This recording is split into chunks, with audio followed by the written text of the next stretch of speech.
Sir, आपका अभिनंदन है मेरे इस चैनल पे। मेरा ये मानना है, हमारे देश में नेता तो बहुत हुए, लेकिन एक तपस्वी नेता के रूप में जो उभर रहे हैं वो केवल कांग्रेस के युवराज हैं, जो अनवरत 21 साल से तपस्या कर रहे हैं और वो भी बिना लाभ और हानि से प्रभा करते हुए और हानि और लाभ से ऊपर उठकर जो तपस्या कर रहे हैं। मेरा ये मानना है, वो किसी भी मुद्दे पर बात कर लेते हैं, चाहे वो मुद्दा आगे जाकर कुछ दिनों में सफल न हो, विफल हो जाए। और कई ऐसे मुद्दे हैं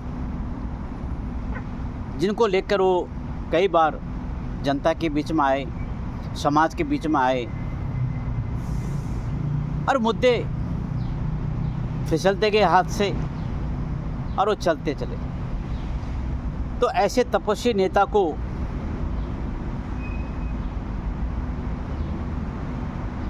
और उस नेता के संकल्प को भी जानना जरूरी है। उनको कोई फर्क नहीं पड़ता पार्टी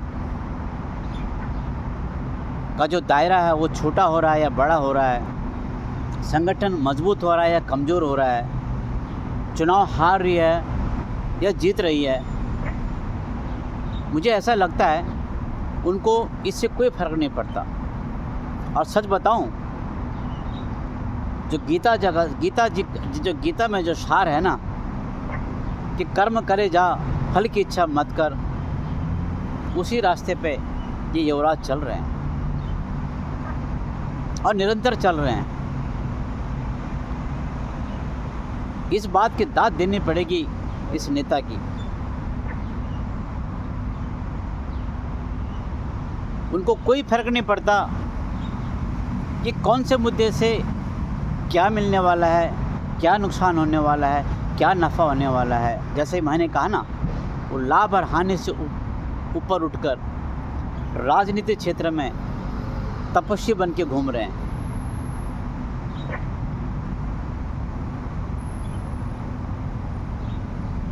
जो राहुल गांधी की आलोचना करते हैं कि बहुत महत्वाकांक्षी हैं, प्रधानमंत्री बनना चाहते हैं, देश की कमान संभालना चाहते हैं, मैं उनकी आलोचना करता हूँ।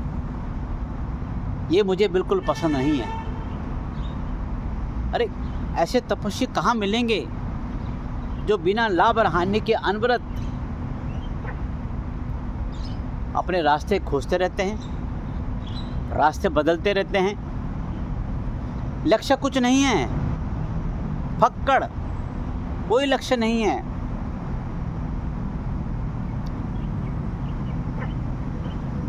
चुनाव बिहार में हो रहे हैं और भाई साहब मध्य प्रदेश में है, चुनाव हरियाणा में होते हैं, भाई साहब दिल्ली में है। इससे बड़ी बात क्या हो सकती है?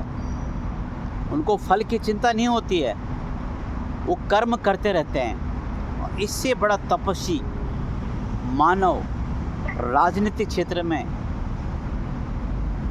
मैंने तो कभी नहीं देखा और न मुझे याद है।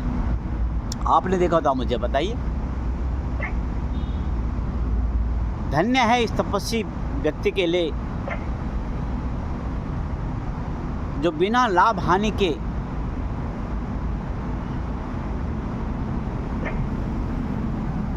रोज अथवा हर हफ्ते अथवा हर दिन कोई न कोई नए रास्ते पर निकल पड़ते हैं। हालांकि वो रास्ता कहाँ जाता है, उस रास्ते में जाने से इनको कोई फ़ायदा है, कोई नुकसान है, या इनको पार्टी को कोई कुछ मिलने वाला है या उसका कुछ नुकसान होने वाला है, इसकी बिल्कुल कतई चिंता नहीं करते। और यही तो एक तपस्वी की पहचान है। क्या? इसीलिए मैं कह रहा हूँ, जो लोग इस युवराज की आलोचना करते हैं कि भाई कुछ नहीं कर पाएगा, कुछ नहीं कर सकता है, न सोच है, न समझ है, न कोई नीति है, न रणनीति है, गलत है। ये व्यक्ति एक तपस्वी है। मैं आध्यात्मिक तपस्वी की बात नहीं कर रहा हूँ, राजनीतिक तपस्वी है, जो बिना लाभ हानि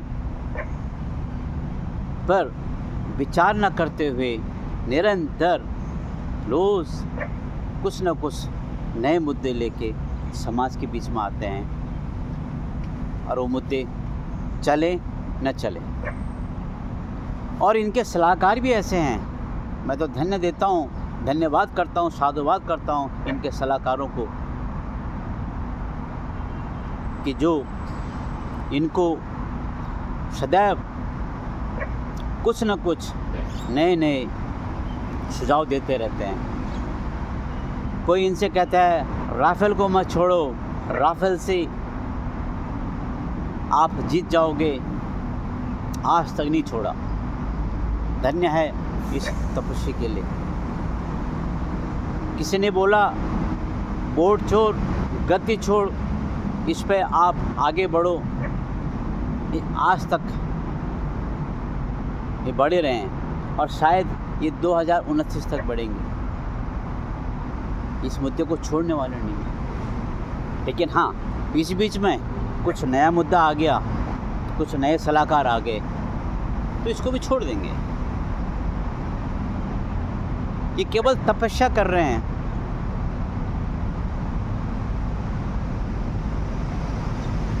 किस लिए? कोई राजनीतिक पद हासिल करने के लिए नहीं, बस निरंतर तपस्या करनी है। उसका फल चाहे इनके पक्ष में हो या ना हो, इनको कोई फर्क नहीं पड़ता। और यही तो एक राजनीतिक तपस्या की पहचान है। मैं तो यही कहूँगा, बल्कि आपने देखा होगा कई नेता लोग चुनाव जीतने के लिए एड़ी टेढ़ी का जोर लगा लेते हैं और लगा रहे हैं चुनाव जीतने के लिए। लेकिन ये तपस्वी नेता न चुनाव जीतने के लिए इतने उत्सुक हैं, न हारने के लिए उतने उत्सुक हैं। चल पड़े हैं, चल रहे हैं अपने रास्ते पे। कभी सद्भावना यात्रा, कभी भारत जोड़ो यात्रा, कभी वोट चोरी यात्रा, कभी कुछ अलाना फलाना ढिमकाना। है ना दम इस युवराज पे, तो क्यों इनकी आलोचना करते हैं? मैं तो ये कहूँगा,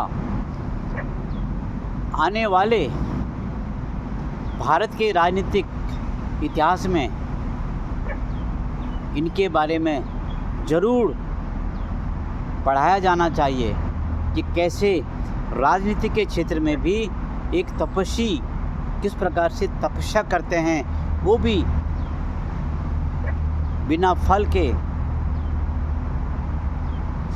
बिना आकांक्षा के तपस्या करते रहते हैं। इसलिए इन नेताओं की या इस युवराज की आलोचना न करी जाए, बल्कि इनकी प्रशंसा करी जाए। ये मेरे सबसे विनती है, और इनसे और किसी को नहीं, लेकिन राजनीतिक दलों के नेताओं को सीखना चाहिए। ये बिना स्वार्थ के, बिना पुरुषार्थ के इस तपस्या में लीन है। जैसे मैंने कहा ना, इनको कोई फर्क नहीं पड़ता, हारेंगे जीतेंगे, संगठन टूटेगा, पार्टी टूटेगी फूटेगी, बस इन्होंने जो ठान रखा है चलते हैं उस पर। चाहे वो आगे जाके वो मुद्दा वहीं ख़त्म हो जाए, उसका दम निकल जाए, कोई फ़र्क नहीं पड़ता। कोई तीसरा मुद्दा मिल जाएगा, कोई चौथा मुद्दा मिल जाएगा। क्यों मित्रों, कैसा लगा आपको वीडियो? ये विचार आप मेरे को ज़रूर बताइए। नमस्कार।